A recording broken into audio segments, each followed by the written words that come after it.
সারা দেশে আমাদের গতকালকের কর্মসূচি বাংলা ব্লকে, সেখানের হামলার প্রতিবাদ এবং নিন্দা জানিয়ে আমি আমার আজকের বক্তব্য শুরু করছি। আমি জানিয়ে দিতে চাই, বাধা দিলে বাঁধবে লড়াই, সেই লড়াইয়ে জিততে হবে। বন্ধুগণ,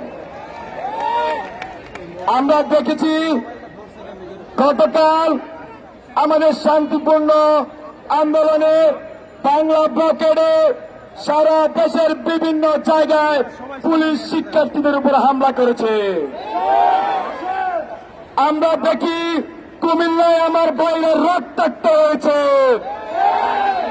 চট্টগ্রামে আমার ভাইদেরকে লাঠি পেটা করা হয়, পেরোদিতে ক্ষমতাসীন ছাত্র সংগঠনের সভাপতি আমাদের বৈষম্য বিরোধী ছাত্র আন্দোলনের সংগঠনকে চট্টপ্পা মারে তার তীব্র নিন্দা এবং প্রতিবাদ চালাচ্ছি। আমি বৈষম্য বিরোধী ছাত্র আন্দোলনের একজন সমন্বয়ক হিসেবে সারা দেশের সকল সংগঠক, সকল প্রতিনিধিকে অভয় দিতে চাই, কোথাও যদি কেউ আমাদের উপর হামলা করে, হুমকি ধমকি দেয়, আমরা সকলে একসাথে তাদের বিরুদ্ধে সর্বাত্মক প্রতিরোধ করে তুলব।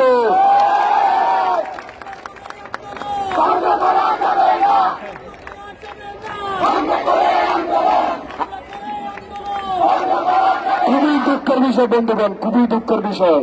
কালকে কুমিল্লা বিশ্ববিদ্যালয়ে এক সাংবাদিককে পুলিশ লাঠিচার্জ করে মাথা ফাটিয়ে দিয়েছে। আমরা দেখেছি শাহবাগে এক আমাদের সাংবাদিক বন্ধুর উপর এক আততায়ীর আক্রমণ করেছে। আমরা তার জন্য নিন্দা জানাই। আমরা দেখেছি, আমরা বিগত 11 দিন খুবই শান্তিপূর্ণভাবে আমাদের আন্দোলন চালিয়ে গিয়েছি, কিন্তু গতকাল সকাল থেকে বিভিন্ন মহল থেকে হুমকি ধমকি আসছিল। সেই হুমকি ধমকির প্রেক্ষিতে আমরা ক্যাম্পাসে দেখি ছাত্রী এসে ভরে গিয়েছে। তারপরে কোন কুচক্রী মহল আমাদের আন্দোলনকে প্রশ্নবিদ্ধ করতে আমাদের সাংবাদিক বন্ধুর উপর হামলা করেছে। আমরা চাই তাদেরকে বিচার আওতায় আনা হোক। সেই আমরা তীব্র নিন্দা এবং প্রতিবাদ চালাচ্ছি বন্ধুগণ। তারই সাথে আমি সরকারকে আহ্বান করছি, আমাদের যে সহজ সরল এক দফা দাবি বৈষম্য নিরসনে, সকল গ্রেডে বৈষম্য নিরসনে সংসদে আইন পাস করার মাধ্যমে কোটাকে ন্যূনতম পর্যায়ে নিয়ে আসার সেই আহ্বান যেন সরকার আমলে নেয়।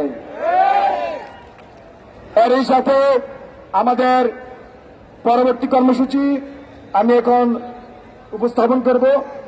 আগামীকাল আমাদের সকল বিশ্ববিদ্যালয় ও জেলায় জেলায় অনলাইন অফলাইন প্রতিনিধি বৈঠক হবে এবং বিকাল 6টায় আমরা আমাদের পরবর্তী কঠোর কর্মসূচি নিয়ে একটি প্রেস ব্রিফিং করব। ঢাকা বিশ্ববিদ্যালয় কেন্দ্রীয় লাইব্রেরির সামনে আমরা একটি প্রেস ব্রিফিং করব।